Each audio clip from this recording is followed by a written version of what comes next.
저는 좀 단호하게 말씀드리는 편이거든요. ADHD, 자폐, 발달장애 아동들 예방은 할 수 있지만 퇴행은 어렵다. 너 엄마가 사탕 먹지 말라고 했는데 엄마 뒤에서 몰래 먹었잖아. 왜 그랬어? 근데 오늘은 엄마가 좀 기분이 좋아. 약간 먹어. 하나 더 먹어.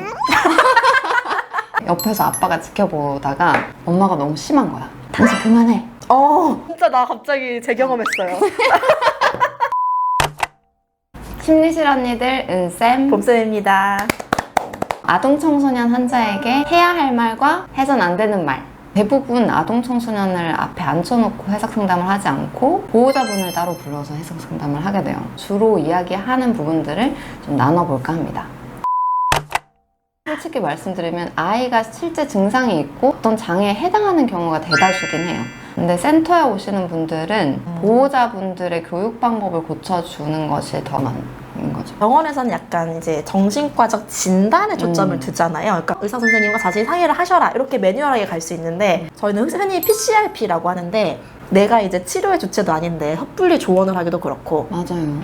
상담센터를 가보시라고 좀 애둘러서 좀 유도를 하는 편이거든요. 첫 번째는 비일관된 양육 방식.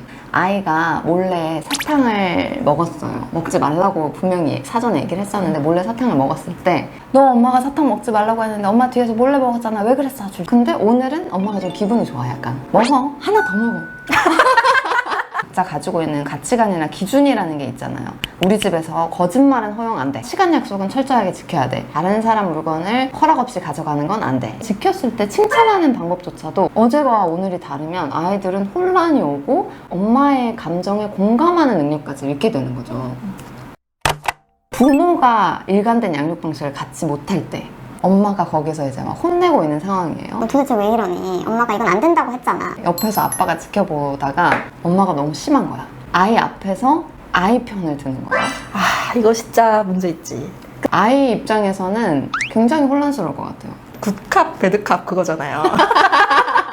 근데 굿캅, 배드캅 전략을 왜 쓰냐면은 이 범죄자에게 혼란감을 심어줘서 일부러 전략적으로 하는 기술이잖아요.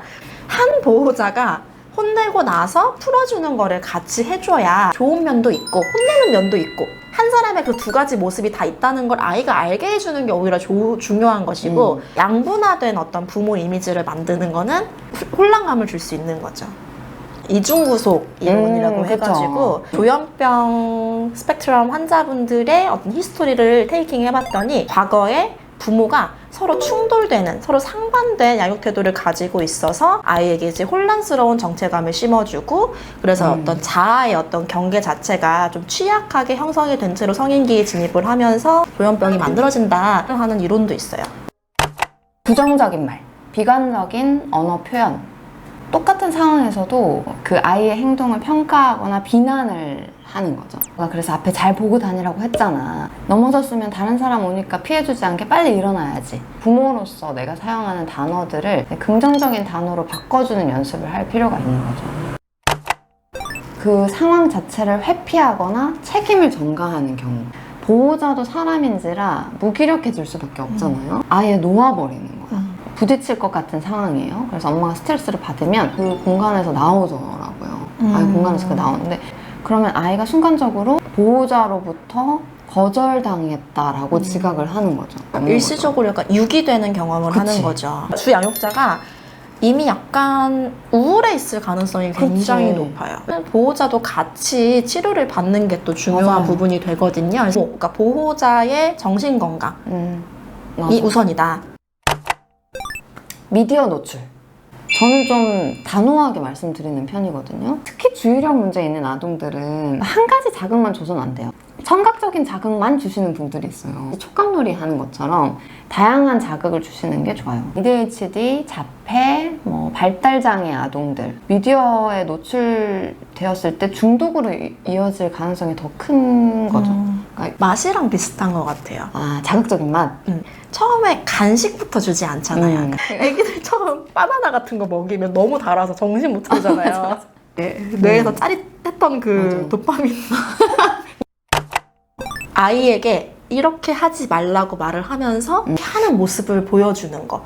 유튜브 사용 제한하고 TV 사용 제한하고 그러면서 새벽 늦게까지 TV에 누워있고 밥 먹으면서 핸드폰 하고 내가 핸드폰을 하고 있을 때 나의 모습을 보면 진짜 어두워요. 그거 알죠? 물론 저희가 유튜브를 찍고 있긴 하지만 짧게라도 내 감정과 아이 감정을 나누는 시간을 갖나요? 라고 여쭤봐요. 감정에 여러 가지 이름이 있구나. 이런 상황에서는 엄마는 이런 감정을 느끼는구나. 타인의 감정에도 공감할 수 있는 능력이 생기고 내 감정을 적절하게 언어 표현을 할 수 있는 능력도 생기거든요. 스킨십 너무 좋아요, 저는. 보호자와의 스킨십은 유독 좀 특별한 경험이기도 하잖아요. 정서적으로 안정감을 확실히 주거든요. 어떤 분들은 왜 이런 분들이 계셔. 아이가 이제 초등학생이야. 남학생이에요. 근데 엄마가 이제 다 컸는데 징그럽다는 거예요. 그래서 그분의 히스토리를 이렇게 파다 보면 접촉이 좀 낯설으신 거야. 사실은 근데 초등학생도 상당히 어린 나이잖아요. 그래서 스킨십은 많이 해주시면 좋다. 긍정적인 표현. 예를 들면 엄마는 이걸 엄청 싫어해. 진짜 싫어해. 보다는 싫어하는 편이야. 이런 맛은 별로 좋아하지 않아. 이렇게 단어의 수위를 좀 낮춘다든지 긍정적인 단어를 계속 생각하는 연습을 하다 보면 진짜 입 밖으로 나오게 되고 아이도 습득을 하게 되거든요. 단순히 칭찬을 하는 게 아니라 아이가 그 다음번에 좌절 상황에 마주쳤을 때 건강한 방식으로 대처할 수 있게끔 대처 방식을 사이사이에 틈틈이 심어주시는 분들이 있어요. 핸드폰 사용을 보호자분들도 줄여야 하는 이유도 여기에 해당하거든요. 아주 어린 시절에 시작되는 사회적 상호작용의 첫 단계잖아요. 맞아. 그만큼 정말 중요한 함의가 있는 부분인 것 같아요.